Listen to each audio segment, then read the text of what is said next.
Bonjour frères et sœurs, bienvenue sur notre bonne 3, notre chaîne de puissants témoignages. Si vous êtes tombé sur cette vidéo, sachez que ce n'est pas un hasard. Il y a quelque chose que Dieu veut vous apprendre. Regardez à l'écran. Vous voyez ça? Ça, ce sont les choses qu'on a l'habitude de voir dans les dessins, dans les films. Et on les appelle des démons. Mais ces démons-là, est-ce qu'ils existent vraiment? On a appris que ce sont des esprits qui travaillent, même qui chuchotent à nos oreilles, qui nous suggèrent des idées. Et en plus de ça, ils peuvent posséder les gens. Et quand on parle de posséder les gens, ils peuvent aussi posséder des dirigeants du monde. Et oui, tout le monde. Et ces démons sont animés d'un esprit de destruction massive. C'est la destruction maximale du peuple de Dieu, la destruction du monde. Et ici, nous allons entendre une sœur qui a vu des choses se passer en vision ou en révélation. Et ce qu'elle a vu, c'est tellement grave que vous devez entendre ça. Vraiment, vous risquez d'être choqués. Quand ces démons-là possèdent des humains, ce que les humains se mettent à faire dans ce monde, c'est inhumain. C'est de l'inceste. Oh! Comme elle-même elle est là. Nous allons l'écouter du début jusqu'à la fin. Écoutez vraiment très très bien. Ne laissez personne vous distraire chez vous. Écoutez. Écoutons ça. Donc, nous étions dans notre dernier jour de jeûne, puisque nous avons pris un jeûne de 112 heures, intercalé de un jour. Donc, au cours de la dernière journée, du dernier jour de ce jeûne-là, le Seigneur me montrait quelque chose de très choquant. Donc, environ 1 heure avant la rédaction de cette vision, j'étais dans la chambre et j'étais en train de prier. Quand j'ai fini de prier, le Seigneur m'a dit de lire Ésaïe 44, verset 2 et verset 8. Lorsque j'ai fini de lire, il a commencé à me montrer une vision et en même temps, il me parlait. Donc, dans cette vision, j'ai vu des démons tout noirs.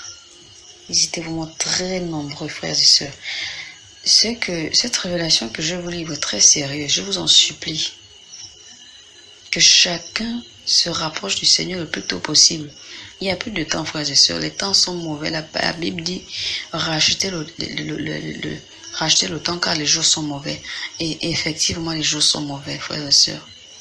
Ce qui arrive, vous-même vous constaterez dans les jours à venir. Le Seigneur ne ment pas. Ce qui arrive, je vous en supplie, faites l'effort, battez-vous du mieux que vous pouvez pour vous accrocher au Seigneur et rester là accroché à lui. Tenez ferme, frères et sœurs. Et je poursuis la vision. Donc, dans cette vision, j'ai vu des démons très, très noirs. Ils étaient très nombreux.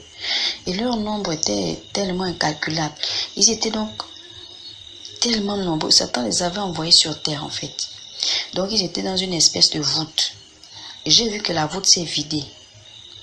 Et lorsque le Seigneur me montrait comment la voûte s'est vidée, c'est comme quand vous prenez, par exemple, un seau plein de sable. Que vous videz le sable, frères et sœurs. C'est sérieux. Et c'est alors que la voûte s'est vidée et ils avaient tout ce qui était cette voûte dans laquelle ils étaient tenus prisonniers. Donc ces démons étaient très laids, très très laids, avec des poils noirs comme des gorilles. Ils avaient des crocs comme ceux des chiens de race. Leur aspect était très terrifiant. Et ils font environ 3 mètres de hauteur et sont énormes. Et le Seigneur me dit ceci. Vois-tu ces démons? Ils ont été libérés du monde des ténèbres par Satan leur chef. Ce sont des esprits impurs qui avaient, par le passé, au temps de vos patriarches, échoué à leurs missions respectives. Ils avaient été maintenus, séquestrés et torturés à cause de leurs échecs passés. Maintenant, pour ces temps de la fin, Satan les a libérés pour peupler la terre, ce qui fait que le mal augmentera comme jamais auparavant. Vous allez remarquer que les meurtres, les accidents, les maladies mortelles et chroniques, les trahisons entre parents, amis et connaissances, les mauvaises choses de tout genre vont augmenter. Il y aura de plus en plus dans les assemblées chrétiennes des églises bâtiments de faux hommes soi-disant de Dieu qui tromperont mon peuple encore et encore. Mais au milieu des épines, mon peuple triomphera. Et pendant que le Seigneur me disait ça, quand je regardais l'aspect de ces démons, frères et sœurs, imaginez un peu quelqu'un qu'on a séquestré. On l'a séquestré, on l'a tellement torturé ou même un prisonnier, qu'on l'a tellement torturé pour un échec, une mission à laquelle il a échoué. Et ensuite, après l'avoir torturé vraiment durant un bon moment, longtemps, on le libère. Imaginez un peu la rage, la colère avec laquelle il sortira et s'exprimera. Ce sera du genre que, en fait, ils savent qu'ils n'ont pas droit aux échecs. Ils n'ont plus droit à l'échec. Donc, imaginez un peu la rage avec laquelle ils ont infesté la terre, frères et sœurs. Prenez garde. Cette affaire est très sérieuse. Je vous en supplie. Prenez garde. Vraiment, revenez. Pour ceux qui sont encore dans la distraction, là, revenez vers le Seigneur. Pour ceux qui dorment, qui pensent que la vie, c'est s'amuser et c'est fini après. Vous vous trompez, je vous assure. Réformez vos voies. Revenez vers nous. Repentez-vous tout de suite et restez ferme au Seigneur. Lorsque le Seigneur a fini de parler, j'ai vu des gens de toutes les couleurs. Dans les 5 continents, le Seigneur me montrait donc différentes parties, en fait, des parties dans le monde qui étaient en train d'être possédées par ces démons-là. Étant donné leur taille, leur haute taille, les gens qu'ils possédaient devenaient très fortes dès que ces démons-là rentraient en eux. J'ai vu une mère prendre un fusil et abattre ses 3 enfants. Et j'ai constaté qu'elle n'éprouvait même aucun regret, ni aucun remords. C'est comme si elle n'avait plus de bons sentiments en elle. Et j'ai vu une fumée noire qui remplissait sa poitrine. C'était la présence de ce démon-là. Elle s'est ensuite mise à laver son véhicule parce que, en fait, elle était au salon avec ses enfants et elle les appelait dans son véhicule. C'était une femme riche. Donc, quand ils sont arrivés dans son véhicule, ils se sont mis à jouer, elle les a battus là dans son véhicule. Et après, elle les a balancés, elle les a jetés. Et donc, elle s'est mise à laver maintenant son véhicule, en fait. Pour laver son véhicule du sang de ses enfants-là. Sans remords, sans aucun sentiment, frères et sœurs. Ensuite, j'ai vu un père de famille coucher avec ses filles de 17 et 30 ans. Sa femme le savait, mais elle aussi s'est mise à coucher avec ses fils. C'était vraiment un désordre total. Et toute cette famille se couchait entre eux. Donc, les enfants garçons couchaient avec la mère et les sœurs. Et les enfants filles couchaient avec le père et les frères. Et le mari et la femme aussi couchaient ensemble. Les enfants aussi entre eux couchaient ensemble, frères et sœurs. Cette affaire est sérieuse. Et malgré cela, leur vie continuait bon train. Ensuite, j'ai vu un jeune homme qui avait une femme et une petite fille de 3 ans. Et cet homme avait un ami intime qui n'était rien d'autre que son amant. Il couchait avec son ami intime là aussi. Et en même temps, il avait sa femme et sa petite fille de 3 ans à la maison. Donc, il était bisexuel, si on peut dire ça comme ça. Et un jour, son amant s'est mis à convoiter son bébé de 3 ans. Et cet homme a accepté. Il a accepté de livrer son bébé pour que son amant puisse coucher avec son bébé. Et son bébé de 3 ans. Et lorsque la femme a vu ça, elle aussi, elle s'est sentie intéressée. Elle s'est dit, bon, elle a été intéressée de rentrer dans cette saleté-là. Ce trio de saleté, cette perversion qui n'a pas de nom là. Et donc c'est comme ça qu'ils se sont mis donc à chaque fois qu'ils devaient avoir des ébats, excusez-moi, des ébats sexuels, ça se faisait donc à 4. Donc tantôt le mari sort avec sa femme pendant que le monsieur sortait avec l'enfant. Tantôt c'était le père et l'enfant pendant que l'amant sortait avec la femme. Tantôt c'était la mère et l'enfant pendant que les deux hommes sortaient ensemble. Imaginez un peu l'abomination, frères et sœurs. C'était à ce stade. À un moment donné, j'étais tellement choquée. Et la vie de l'enfant m'intrigue. Enfin, la situation de ce bébé de 3 ans m'inquiétait. Je me suis posé la question, mais cet enfant va mourir avec tout ça, en fait. Et c'est là où le Seigneur me dit, souviens-toi qu'ils sont possédés. Ils ne le font pas de leur propre chef. Cet enfant ne mourra pas parce que c'est le démon qui est en elle est fort et il transmet cette force-là aussi à sa chair, donc elle ne mourra pas. Et malheureusement, ces choses se passaient dans tout le monde entier. Et il se trouve que les bonnes mœurs et la morale avaient été violées au détriment de ces actes-là. Ensuite, le Seigneur me dit encore, le pape François, le président Macron, Vladimir Poutine, la reine Elisabeth, Angela Merkel, vont adopter des lois qui imposeront ces choses partout dans le monde. Puis il me montra encore dans une vision la reine Elisabeth. Elle était au téléphone avec le pape François. Elle disait, pourquoi cela prend tant de temps? Et le pape répondit, il n'y a plus de temps à perdre. Le maître m'a fortement réprimandé. Il faut faire vite. Et la reine a dit, ok. C'est le mot d'ordre que j'attendais. Il faut les détruire, ces humains, ces races de mécréants. Le pape a dit, oui, tuons-les sans vergogne. Ils ne méritent pas de vivre. Ce n'est pas le moment de les salir. Tuons-les directement, sans perdre de temps. Après, il s'est mis à éclater de rire. Ha. Ensuite, j'ai remarqué, le pape, il était dans sa robe blanche là, avec cette espèce de chapeau qu'ils mettent souvent, de tout petits chapeaux blancs comme ça qui collent au niveau de la nuque là, sur leur tête là-bas. Et la reine d'Angleterre, elle portait un ensemble vert très clair, le vert qui est doux, comme le vert qu'on voit dans les couleurs de glace à la crème là. Ce vert très clair et très modéré là. Donc elle portait un habit, un ensemble de cette couleur, elle avait sa couronne sur sa tête. Et elle a ajouté, j'ai soif. En fait, quand elle disait ça, c'est une façon de dire qu'elle a soif de sang humain, en fait. Et à ce moment, j'ai constaté que ses yeux ont changé, sont devenus rouges. Et ses canines sont devenues longues, en fait. Et ses canines sont sorties comme des crocs. Et de l'autre côté du téléphone, le pape François aussi a pris une autre forme étrange, comme celle d'un animal humanoïde qui marche à 4 pattes avec 2 petites cornes et tout son corps était gris sombre.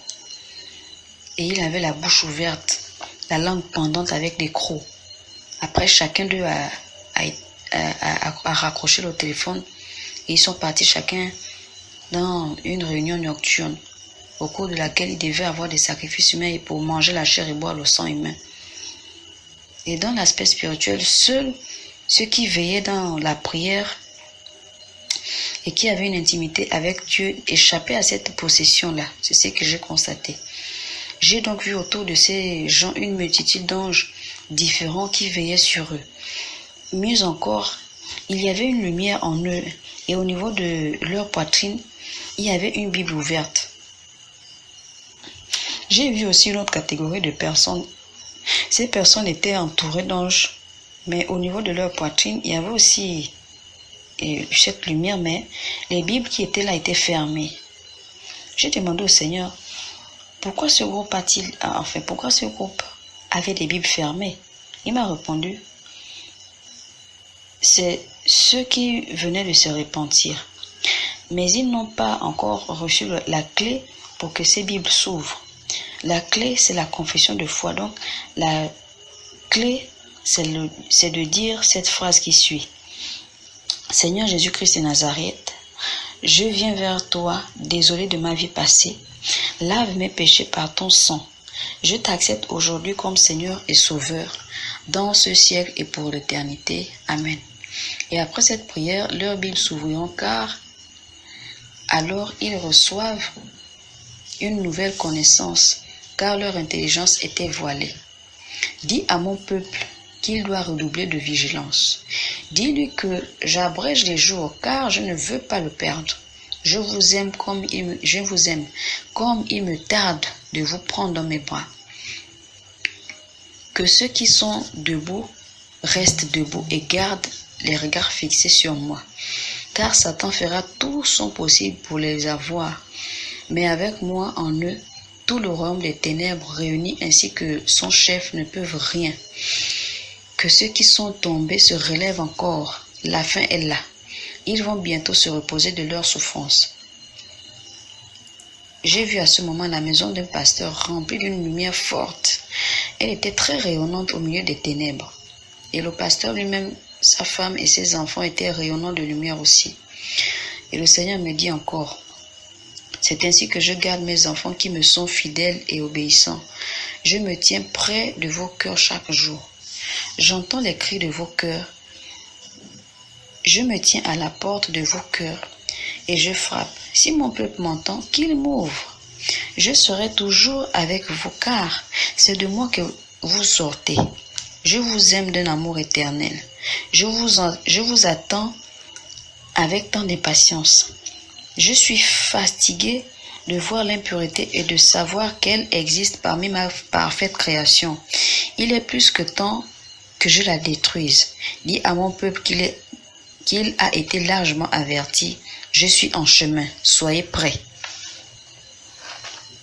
Amen. Amen. Wow. Vraiment, je suis choqué. Je suis vraiment choqué. C'est incroyable. C'est incroyable. Toutes ces abominations. Wow. Ce genre de choses se passe déjà. Hein. Ça se passe déjà. Mais ce n'est pas encore répandu sur toute la surface de la Terre.